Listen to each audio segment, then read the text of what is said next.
sen rostdan ham bor aqldan ozyapsan. Sizga lupoy narsa yarashaveradi, bizga shalpayib qoladi. Конечно. O, tovuqzoda, asabimga tegma. Yoqa keta.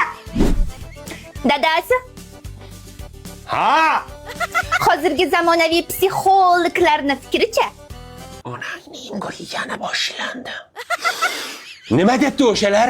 ularning fikricha ayolga mehr berish kerak, e'tibor berish kerak, ularni sevish kerak.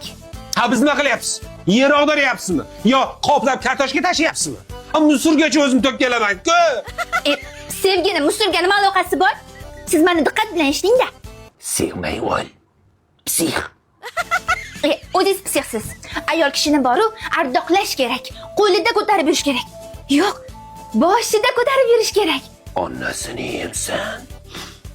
O'zi bilardim bor-ku, sana oyog'ing yerdan uzilgan. O'sha psixologlaring erkaklar haqida ham nimadir deganmi? Yo'q, u psixolog faqat ayollar haqida gapiradi. Davom etaman.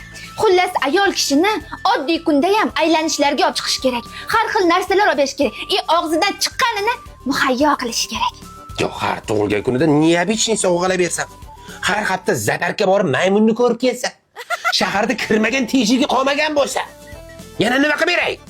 Lekin bu ayol kishi uchun kam. Ayol kishini chet ellarga olib chiqish kerak. Любой kiyimini olib berish kerak. Kerak bo'lsa, bitta mashincha ham olib berish kerak. Sen o'zing kim deb o'ylaysan? Og'zingga siqqanicha pul bersan, hamma sharoitimiz bo'lsa, uyimiz bo'lsa, bitta matischamiz bo'lsa, senga endi nima kerak? Nafs. Lekin bu ayollar statisi uchun kam. Aslida bu dunyoda hamma narsa ayollar uchun yaratilgan. Biz bormizki, hayot davom etur. Endi xotin mashi joyda bor-ku, jichcha qilib qo'yding-da. Jichami, ko'pmi, farqi yo'q. Ayollarga yarashaveradi. Ha, bu psixologlaring erkaklar haqida nimadir degandir? Degan. Shu 3000 varog'li kitobni oxirgi varog'ini bir burchagida ko'rib qoldim. Butun dunyo erkaklari haqidagi fikr menchigina ekan. O'lsam mayli. Xo'sh, nima degan ekan shunda? Erkak kishi o'lmasa yashaveradi, deyilgan ekan.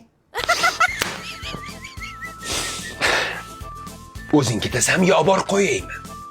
Qayoqqa? Enaynikiga.